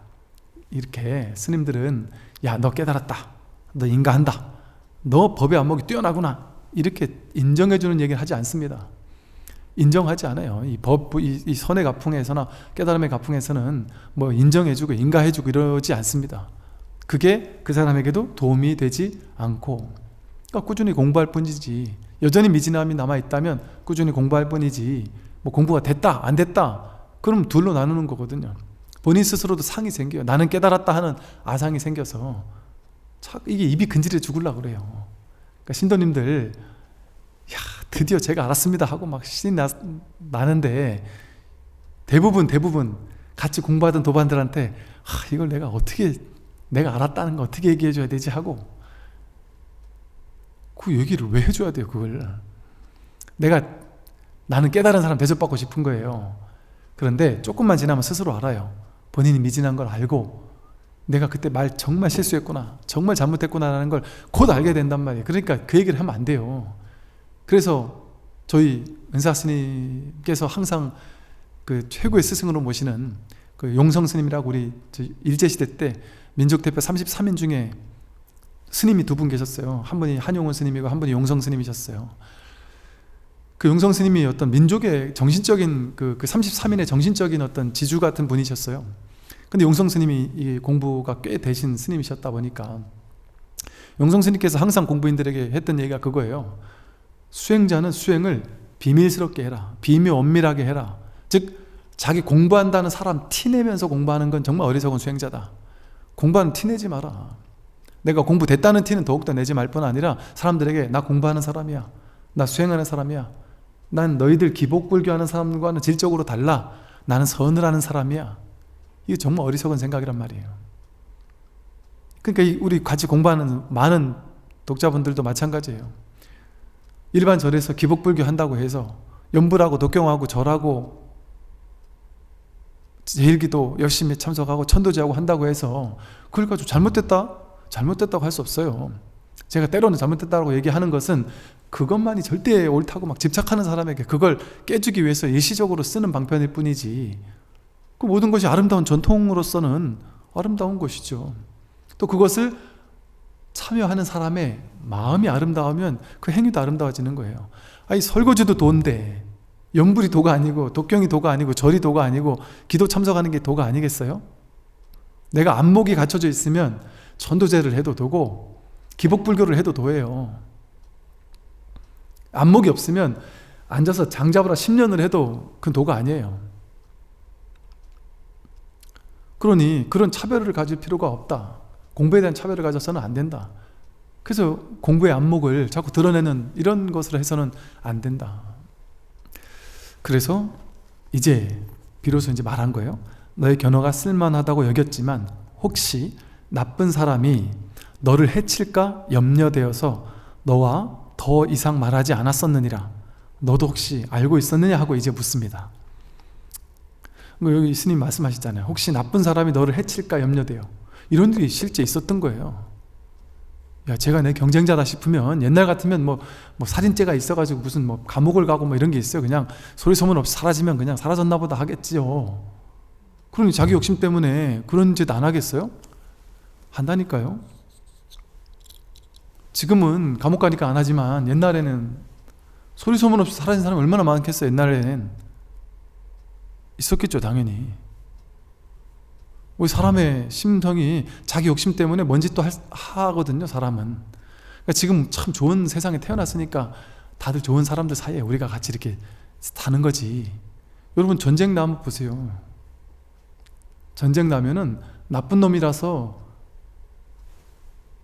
내가 저 나라를 침범했어요. 그 나라에 있는 그 사람들을 막 괴롭히고 돈 뜯고 막 성폭행하고 나쁜 짓 하고 다 그런다는 거예요. 옛날 전장 관련된 어떤 기록이나 이런 거 보면요, 성격 좋았던 사람, 착했던 사람 상관없다는 거예요.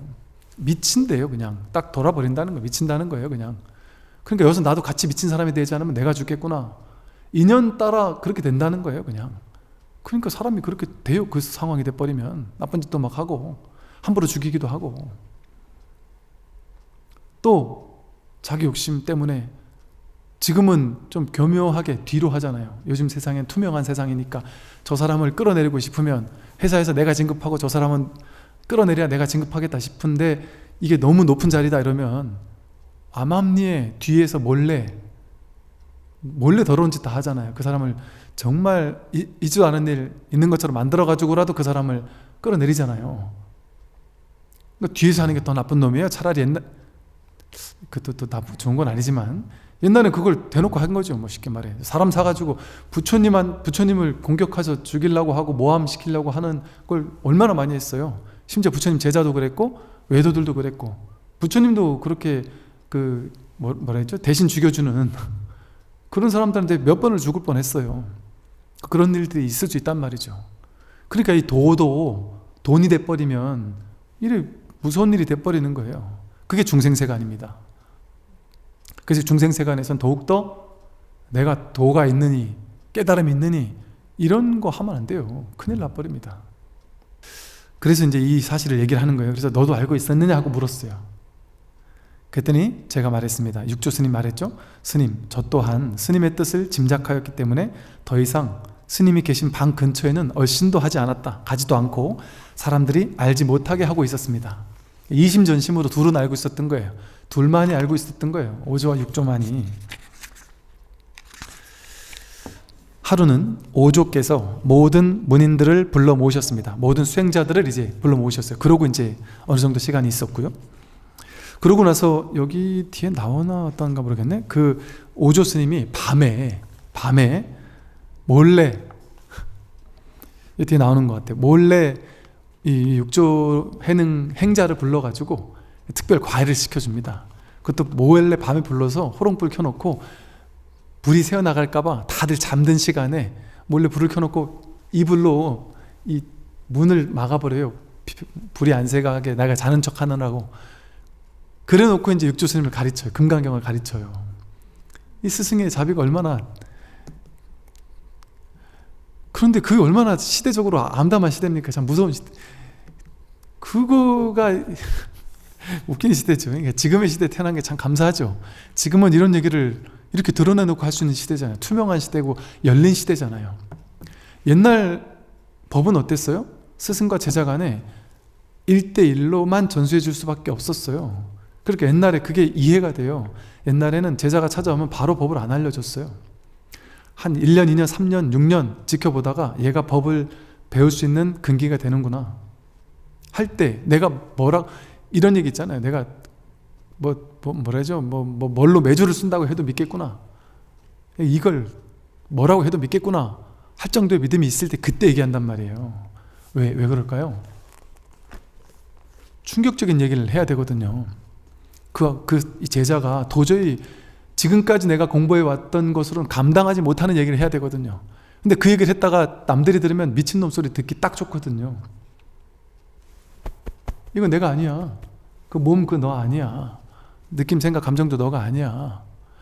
네가 이 세상에 살다가 태어나가지고 살다가 죽는다? 그런 거 없어. 네 마음에서 이 세상에 왔다 가고 이 모든 사람들이 왔다 가고 네 마음 광대무변한 무량수 무량광에 너 마음 안에서 온 세계가 왔다 가는 거고 우주 별도 왔다 가는 거야. 이런 얘기를 어떻게 해줘요? 어떻게 믿겠어요? 옛날에 더하기 빼기도 못 배우던 시절에 그러니 근기를 보고 알려줄 수밖에 없고 또 함부로 못 알려줬어요. 저 사람이 뭔가 도인인 것 같다 하면 그냥 사라질 수도 있으니까, 해침을 당할 수도 있으니까. 그러니 지금의 시대가 얼마나 놀라운 시대예요. 지금 정말 놀라운 시대란, 저는 제가 깜짝깜짝 놀랄 정도로 놀라운 시대라는 걸 느껴요. 제가 20년 전만 해도 이런 얘기를 못했어요. 대놓고 불교계의 문제점, 잘못된 점 이런 얘기 못했어요. 욕먹었으니까.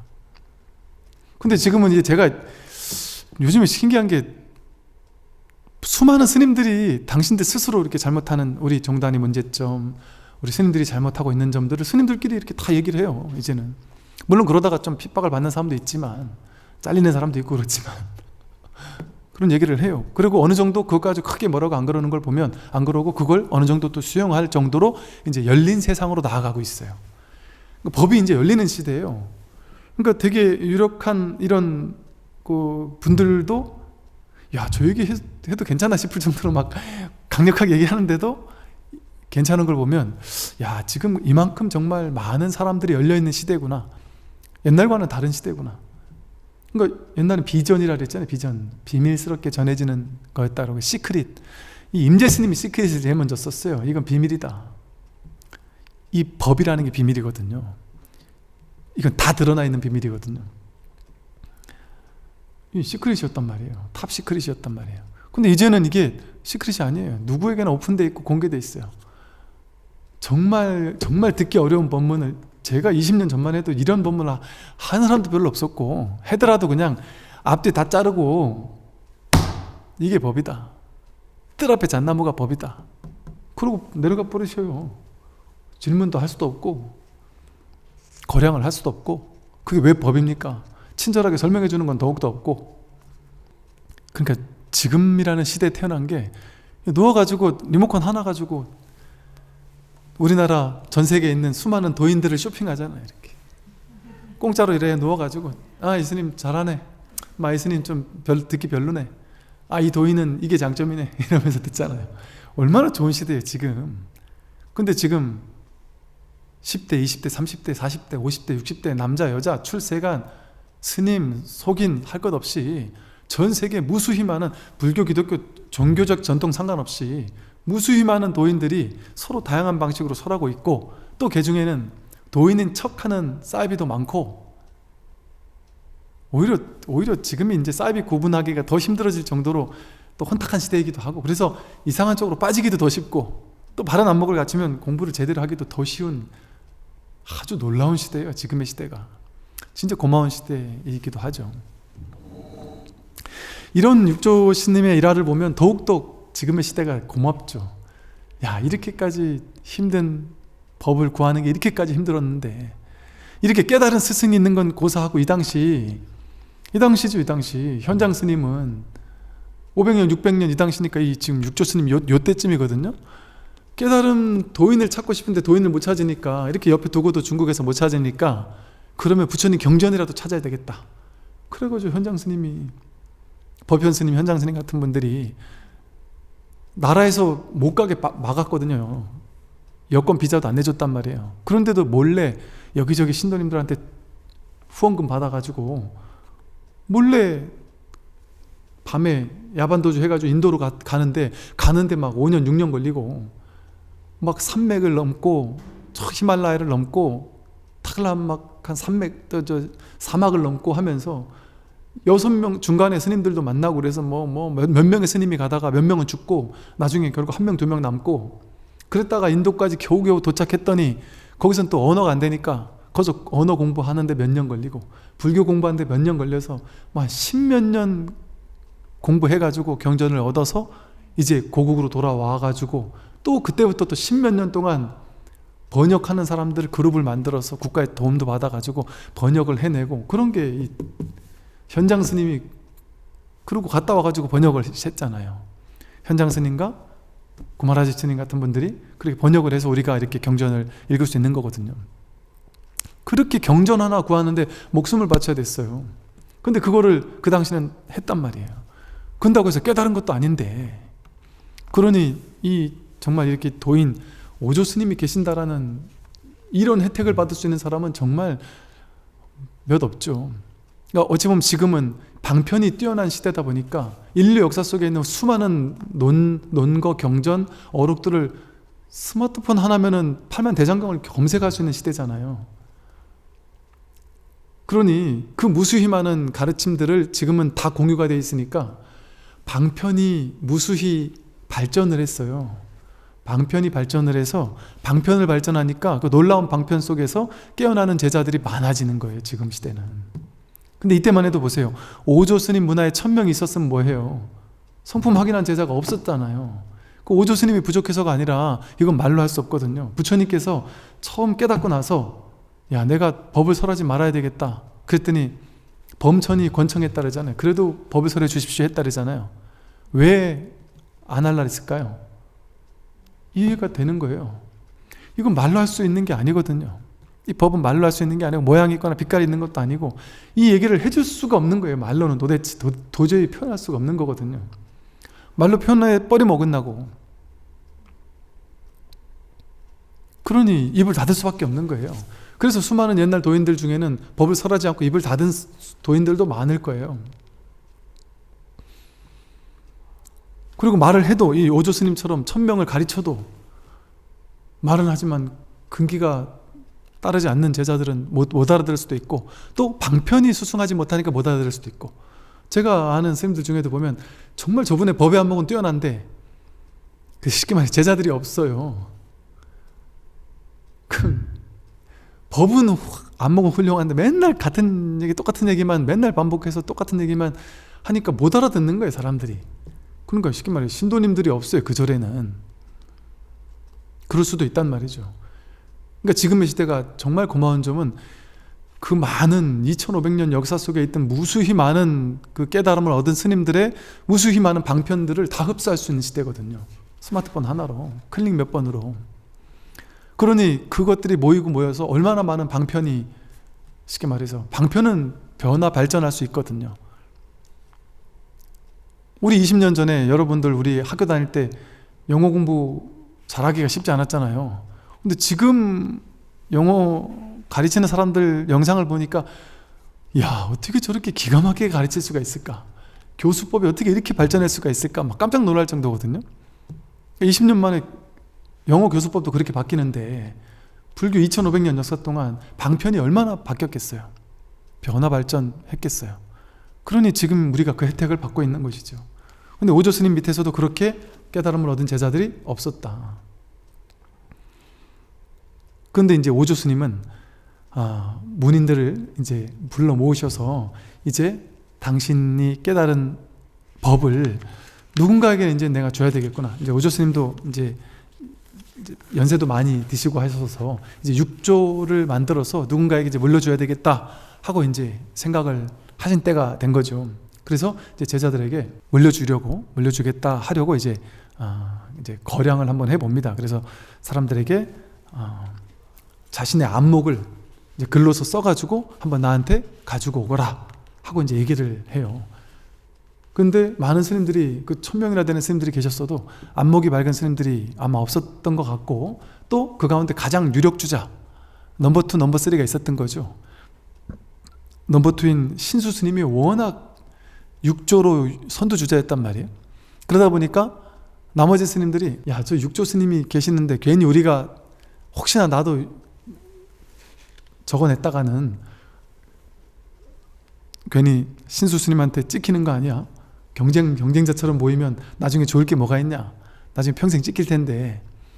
그래가지고 너도 나도 이제 안 낼라 된단 말이죠.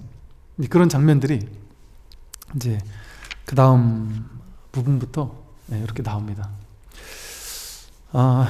이 육조 단경을 통해서 저도 이제 또 이걸 또 책도 쓰고 한 지가 벌써 몇 년 지났어요. 그래서 다시 한번 또 이렇게 하나하나 이렇게 보게 되면서 또 옛날에 또 책을 쓸 때와는 또 다른 것들이 또 보이고 또 하면서 뭔가 이렇게 참 이 육조단경이 정말 우리가 그 선을 공부할 수 있는 텍스트로는 참 좋다라는 그런 것들을 자꾸 느끼게 돼요.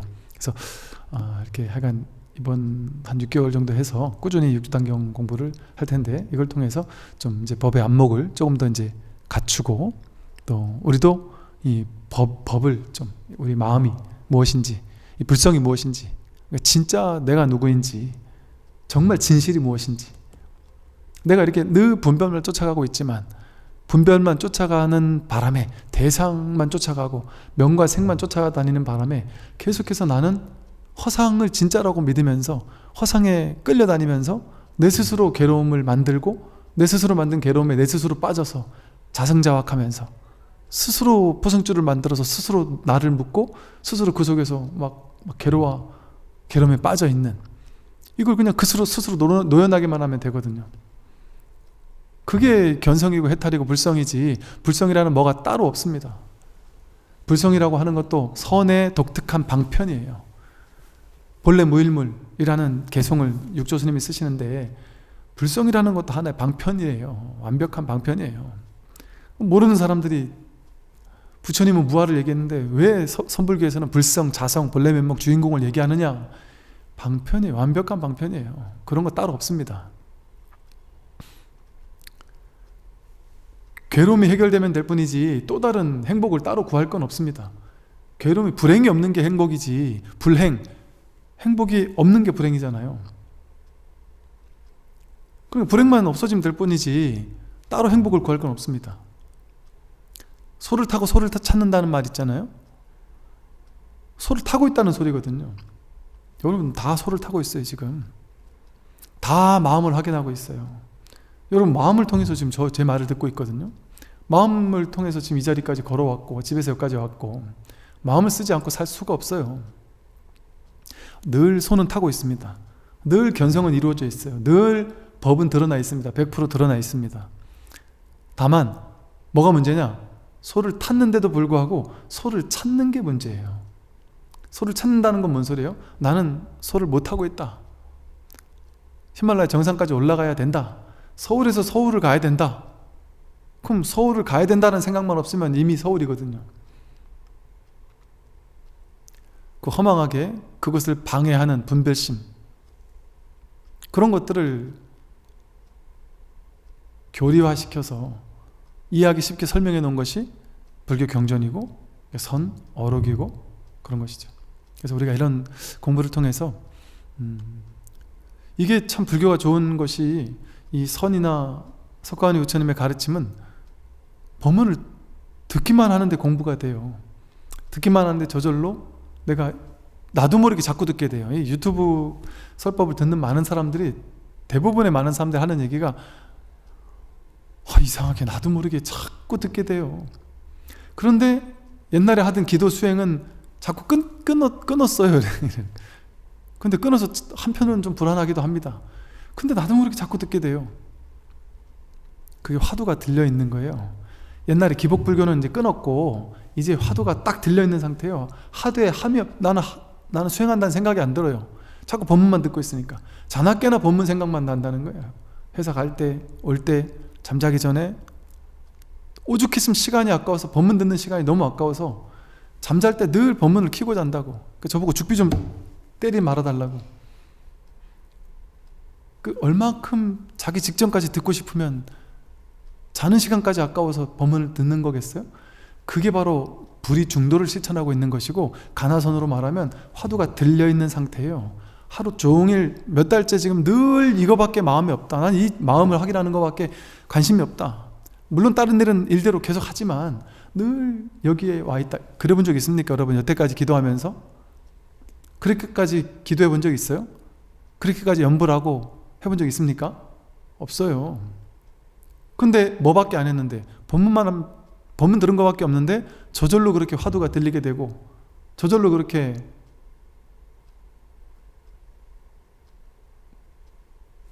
이 의정이 돈발한단 말이에요.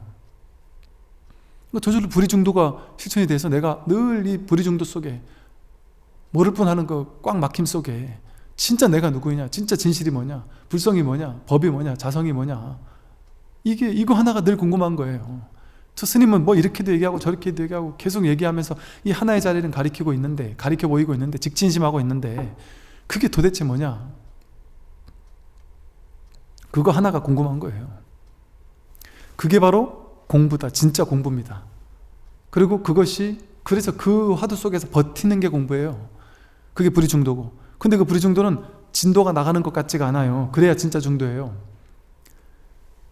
진도가 나가는 것 같아서 오늘 이만큼 배웠다, 내일 이만큼 배웠다, 야 내가 한 100까지 가면서 견성하는데 내가 한 80은 한 것 같아. 그 전혀 불의중도와는 거리가 먼 거예요. 불의중도잖아요. 둘이 아니다. 깨닫기 전과 깨닫고 난 다음이 둘이 아니어야 되거든요. 내가 공부가 이만큼 됐다 하는 거는 이만큼 안 된 게 있고 이만큼 된 게 있는 거잖아요. 그건 진짜 공부가 아니에요. 깨닫기 직전까지 내가 깨달을 것 같다? 이런 게 없어요.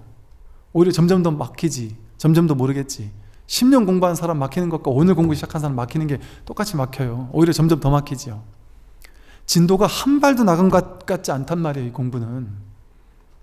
그게 진짜 공부예요. 그렇게 꽉 막히다가 한 번 터지면 전체가 확인되는 거예요. 그걸 도노라고 해요.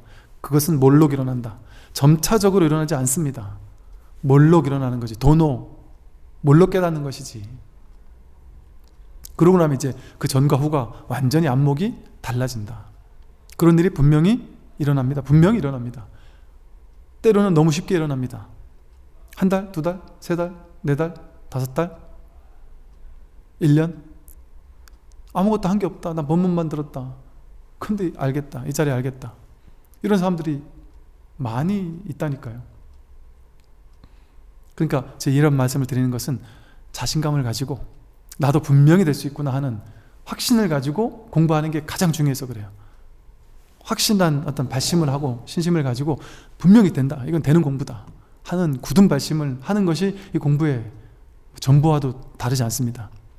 그래서 그런 마음을 가지고 꾸준히 공부를 해 나가시기 바랍니다.